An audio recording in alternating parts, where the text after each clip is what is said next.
What's good, everyone? This is Monaro and welcome to my channel. Today we're going to cover chapters 8 to 13. Hope you enjoy. Standing a planned 7-day vigil over his father's funeral pyre, Jaime finds himself with a lot of time for thinking. He feels that he is as much to blame for his father's death as Tyrion or Varys. He also finds himself wondering what happened to the eunuch. His thought then turns to the day that Prince Rhaegar rode for the Trident.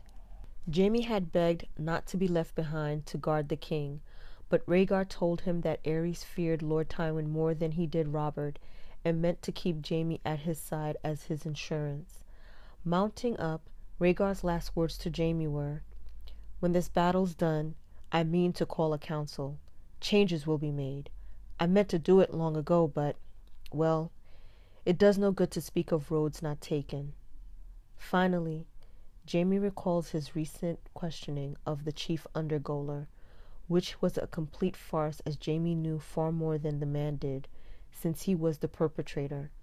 When Jaime learned that the two gaolers who were put to sleep were killed by Boros Blount and Osmond Kettleblack, he reprimanded them, warning them never to act on his sister's orders to kill anyone without consulting him first. Sometime in the middle of the night, Cersei visits him with news of Kevan's refusal to become her hand, as well as remarking that Kevan knows about their relationship. She implores Jaime to reconsider being hand, but Jaime rejects her again. She departs with, "Very well. If it's the battlefields you want, battlefields I shall give you." The next morning, the mourners arrive anew, but the smell is so nauseating that Tommen gets sick. Jaime takes him outside to console him, advising him to go away inside, something Tommen understands from when Joffrey would torment him. Cersei then joins them, as does Mace Tyrell, and Jaime asks the Lord of Highgarden to have dinner with his sister. When Mace departs, Jaime tells Cersei to get the wedding over with, and then said Lord Mace to besiege Storm's End once again. Cersei likes the idea, hoping Tyrell might lose his life this time.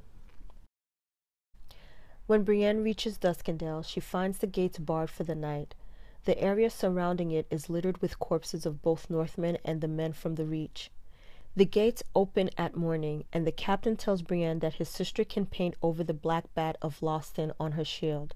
After finding and telling the sister what sigil she wants, Brienne heads to the Dunfort to speak to the Lord.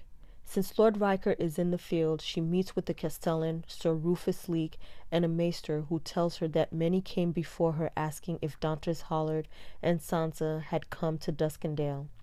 The Dunfort's maester tells the story of the Defiance of Duskendale, which seems to have been the incident that finally sent King Arys over the edge. Either of his own initiative or from the urgings of his wife, Dennis Darklyn took Arys hostage. When Tywin Lannister, who was hand at the time, surrounded the Dunfort, Lord Darklyn threatened to kill Arys. When Arys was captured, Simon Hollard killed one of his Kingsguards, Sir Gawain Gaunt. After Barristan the Bold slipped into the Dunfort and rescued the king, Arys had nearly every member of the Darklyn and Hollard families killed or attainted. Dantas, who was young at the time, survived because Barristan asked Arys to stay his hand. The Castellan tells Brienne that Duskendale would have been the last place Dantos would have fled to. Despairing that she will never find Sansa, Brienne bumps into a skinny boy whom she also saw back at Rosby with a piebald Roundsey, but he runs away. Visiting the Seven Swords Inn for dinner, Brienne meets a pious dwarf who tells her that he overheard a man called Nimble Dick in Maidenpool bragging that he had fooled a fool, seeking passage for 3 across the narrow sea. That night, Brienne dreams of Renly's death, but when he topples after the shadow killed him, the body is that of Jaime. The next day, Brienne picks up her shield, painted with the sigil that Tanzelle had painted for Sir Duncan the Tall. Proceeding to Maidenpool, Brienne camps by the ruins of the Hollard Castle and hears a rider. Fearing it may be Sir Sadrak and that a battle might ensue, she discovers the boy who seems to be stalking her. It turns out to be Podrick Payne, who asks to stay with her, hoping that if she finds Sansa, it may lead the boy back to Tyrion. Marillion is singing day and night. Because his cell is open, his songs can be heard throughout the castle. Although Marillion has a beautiful voice, Sansa does not like the sound of his singing. She asks Peter if he cannot silence the singer. Littlefinger explains to Sansa that they need Marillion. With some persuasion, Marillion has confessed to the murder of Lysa. In return for his confession, Littlefinger has spared his life and his voice. Peter tells Sansa that she has to corroborate Marillion's confession.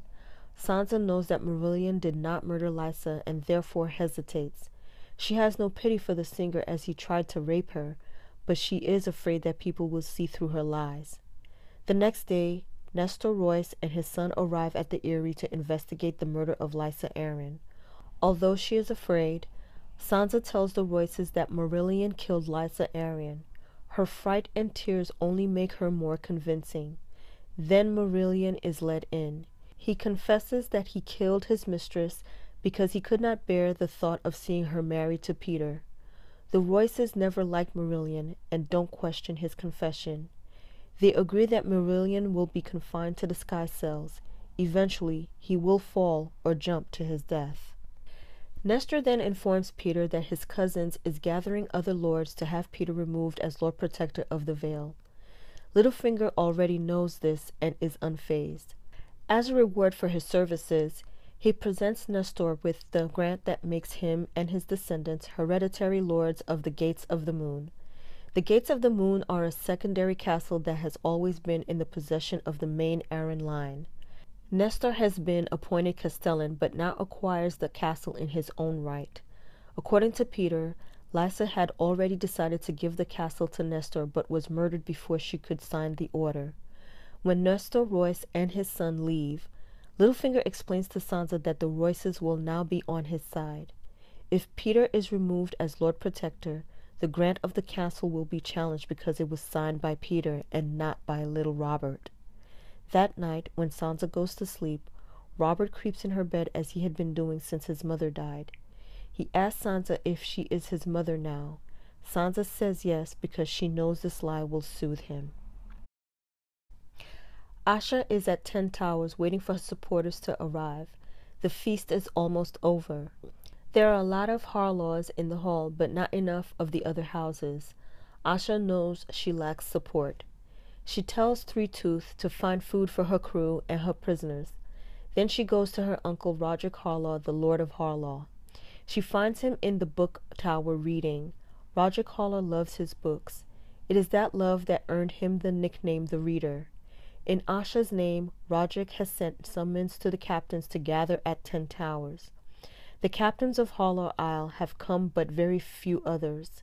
Roderick informs Asha that Aeron Greyjoy has called for a Kingsmoot, an assembly of all captains to choose the king. Roderick assures Asha that her cause is hopeless, since no woman has ever ruled the Ironborn. Even the support of Roderick does not mean her vassals will support her. Their fealty is for war purposes only. In a Kingsmoot, they are allowed to vote as they please. Roderick counsels Asha to stay away from the Kingsmoot. Besides her lack of support, he is afraid that Euron Greyjoy will kill his competitors. Roderick offers to give her 10 Towers instead. His heir, Harys Harlaw, does not need 10 Towers and will protect her. Asha declines the offer and walks back to the hall. She encounters Christopher Botley on the way. When they were young, Christopher was in love with Asha. Asha liked him in the beginning, but became bored with him before he was sent away. Christopher, though, has never forgotten her and wants to wed Asha. He is the legitimate lord of House Botley, but his father has been killed by Euron Greyjoy for refuting Euron's claim to the throne. His titles have been given to Christopher's uncle who supported Euron. Asha sharply refuses Christopher's advances by reminding him that they are not children anymore and that she is his queen, not his wife. Cersei is remembering her concession to the Queen of Thorns to allow Tommen and Margaery to sleep in the same bed on their wedding night only, when Jaime arrives to speak to her.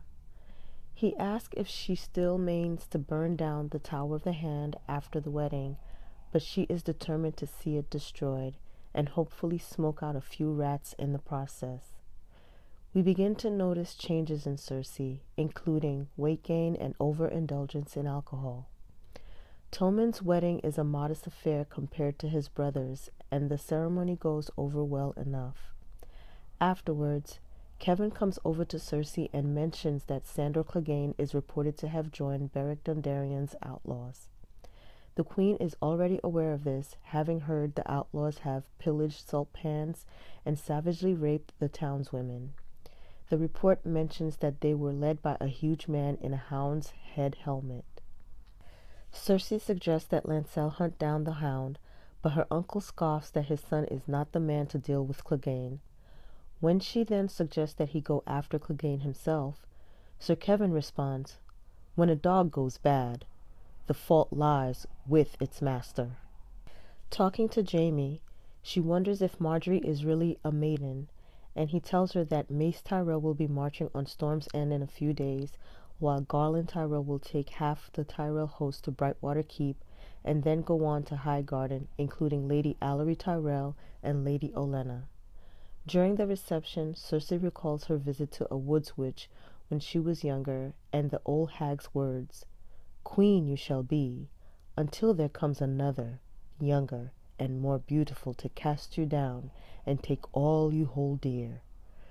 Drinking heavily during the feast, she begins to wonder if Margaery is the one in the hag's prophecy, which also mentions the Valonqar. When Tommen chokes on his wine accidentally, Cersei flees to the hall for some air. She is met outside by Lady Taena, who informs her that one of Cersei's maids is a spy reporting to Margaery's cousins.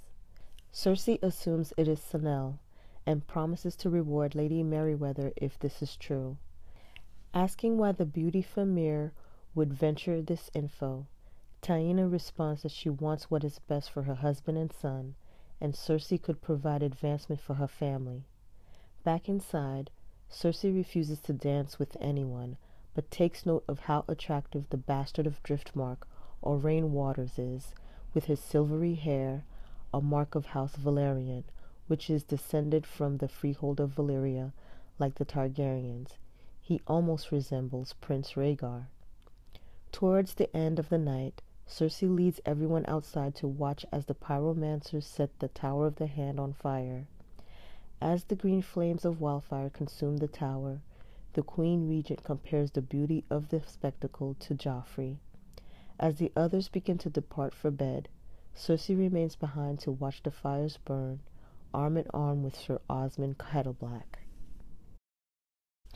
Slipping through the shadow city of Sunspear during the night for a rendezvous with Princess Arianne, Sir Arys Oakheart considers how unlikely it is for an Oakheart to even be in Dorne.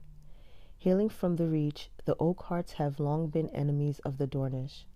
The Kingsguard Knight left Myrcella playing Savas with Prince Trystane and under the protection of the prince's sworn shield, Sir Gascoigne. Arys recalls his recent meeting with Prince Doran, who advised him that Myrcella would be safer at the Water Gardens. All her guards and Sir Arys would accompany them there, but Doran asked him not to write King's Landing about the move. When he arrives at Arianne's secret location, he swears he will do no more than tell her it has to end, but her nakedness overwhelms him. After their passion is sated, Arys is once again consumed by guilt, but Arianne has a response for every one of his doubts. The knight feels he has dishonored himself enough already, and he doesn't want to dishonor her. But Arianne's seductive words and gestures are difficult for him to disregard. When Arianne reminds him that he told her he loved her, Arys responds that he has sworn a vow. However, Arianne brings up several Kingsguards who broke their vows, most famously Lycomora the Lusty and Terence Toyne, and even Prince Aemon the Dragon Knight, though Sir Arys doesn't believe the latter story. She finishes with, "It is not our love that dishonored you.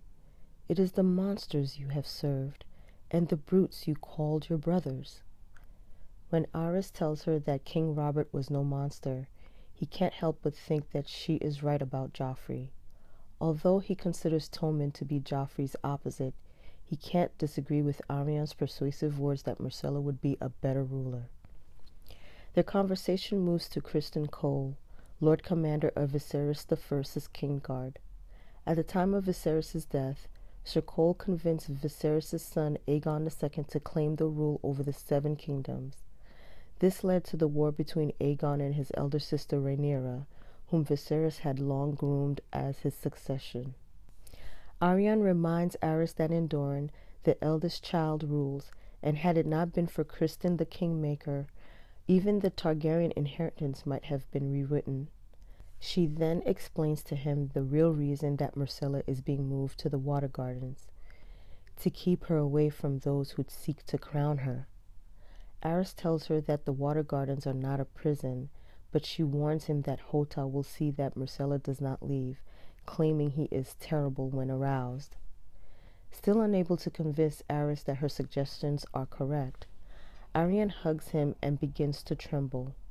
Once again, she manipulates him by asserting that if the Sand Snakes can be imprisoned by her father for wanting to crown Myrcella, she could too. She mentions that there are no secrets between Tyene and herself, and then tells him her father has never considered her worthy. Prince Doran tried several times to marry her off to old men of high birth, and when she was 14, she discovered a letter her father had written to her brother Quentyn, a ward of Lord Anders Ironwood, for years. In the letter, Doran wrote, "One day you will sit where I sit, and rule all of Dorne, and a ruler must be strong of mind and body." Sir Arys argues that this couldn't be true, but when she asks him where Prince Quentyn is now, and his response is with Lord Anders Ironwood in the Boneway, Arianne tells him that is what her father wants everyone to believe. She has gotten word from some of her friends that Quentyn is across the Narrow Sea, and she is sure that he is hiring the Golden Company, who recently broke their contract with Myr. The Golden Company has never broken their word since Bittersteel reformed them nearly 100 years ago, and since most of their members are exiles, the only reason they would change allegiance would be to return home to Westeros. And Anders' ancestors fought in 3 of the Blackfyre rebellions, a fact that convinces Arianne that he seeks to crown Quentyn as the next Prince of Dorne.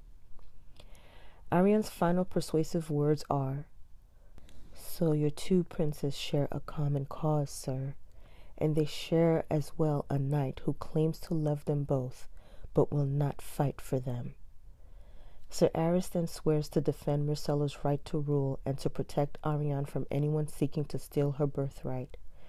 When he asks her what she would have of him, Arianne purrs, all, my love, my sweet love, and forever, but first, Myrcella."